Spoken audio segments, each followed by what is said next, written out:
Pacing Triple Crown season gets underway at Freehold Raceway this coming week, where the eliminations for the 2010 Cane Pace will go to post.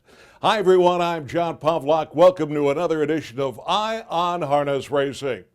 Since 1955, when it was called the Cane Futurity, the Cane Pace has drawn the cream of the three-year-old pacing crop. It has been won by such stars as Adios Butler, Meadow Skipper, Albatross, Niatross, and Western Hanover. Is the next pacing superstar about to emerge?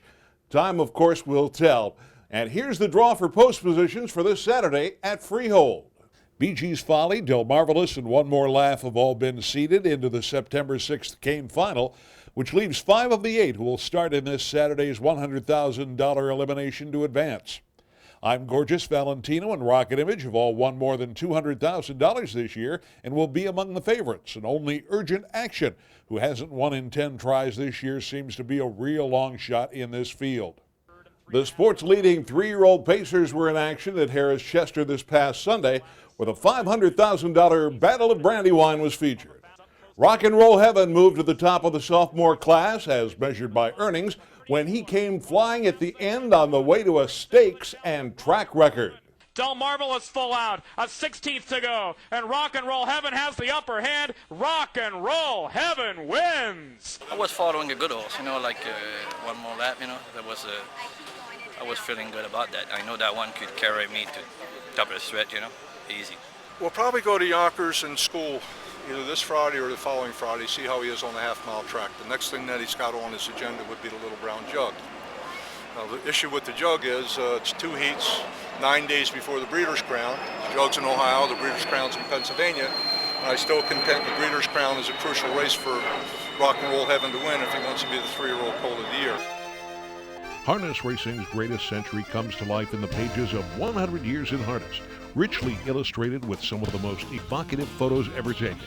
Order your copy online, and better yet, order more to give as gifts. He was the favorite in the $1.5 billion Hambletonian, but Lucky Chucky had to wait until this past Sunday to find the winner's circle, this time in the $500,000 Colonial Trot. Driver John Campbell said after Sunday's race that Lucky Chucky wouldn't be caught. He trotted to a track record that equaled the world record for 3-year-old trotting colts on a 5/8 mile track.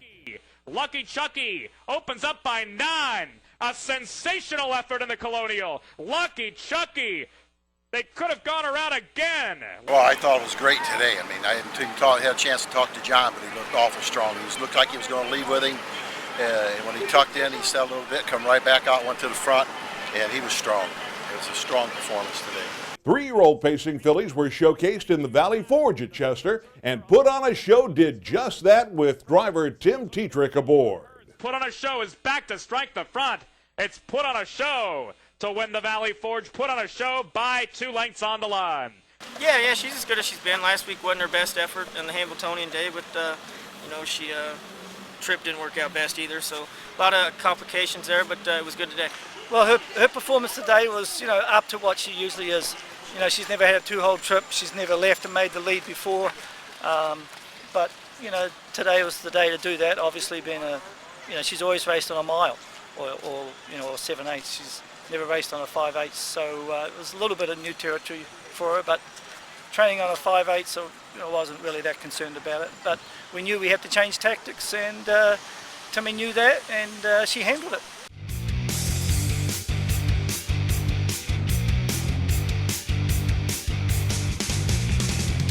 With so many rich stakes on tap this past weekend, the Trackmaster Speed List shows ratings climbing faster than the August temperatures. Scorpion Moon's new all-age Saratoga Raceway track record topped the trotting side of the ledger. His 154 victory this past Saturday evening earned him a 100 speed rating, but only 1 or 2 points better than some other talented trotters. On the pacing side, the winner of the Gold Cup and Saucer, Part Shark, was one of 3 Gold Cuppers appearing on this week's list, joining Power Off and Stonebridge Terror, who also appeared in that Maritime Classic. They narrowly overshadowed Rock and Roll Heaven and the sport's top-ranked performer, Shark Gesture.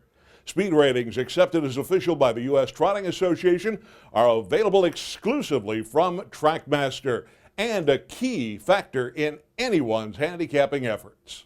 At Trackmaster, it's all about winning. Powerful handicapping products built on official USTA data help you be the best horse player you can be. And free services such as Trackmaster and the virtual stable also put the odds in your favor. The winning starts at Trackmaster.com. It's that time of year some serious money is being paid these days to freshman racehorses. Witness the $473,000 purse paid to the finalists in the Woodrow Wilson, raced on closing night at the Meadowlands. David Miller was aboard Fashion Delight, a son of Better's Delight, purchased by Fashion Farms as a yearling for $35,000. He earned all that back and much more. Line officer charging up the rail. Roll with it, Harry. Graham's Legacy and Fashion Delight. It's Graham's Legacy. Fashion Delight is coming. Graham's Legacy off stride. Fashion Delight. Fashion Delight has won it.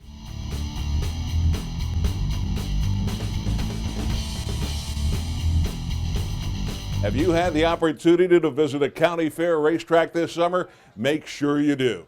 Recently, videographer Rich Johnston got a chance to visit Canfield, Ohio, winner of the 2010 Blue Ribbon Fair Award from the U.S. Trotting Association.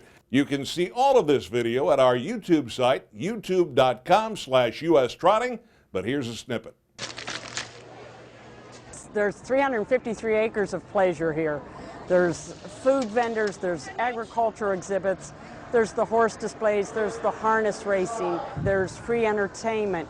It's just so jam-packed with stuff every day. As we mentioned at the top of the show, pacing Triple Crown season will get underway with the upcoming Cane Pace at Freehold Raceway, where the most recent pacing Triple Crown winner took the first steps toward winning that honor.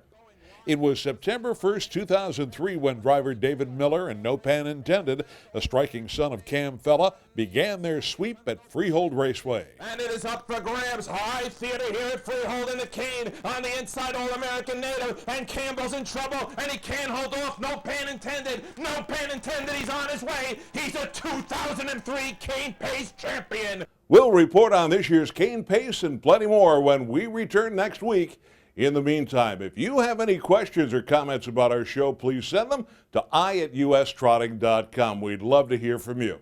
I'm John Pavlak. See you next week with another edition of Eye on Harness Racing.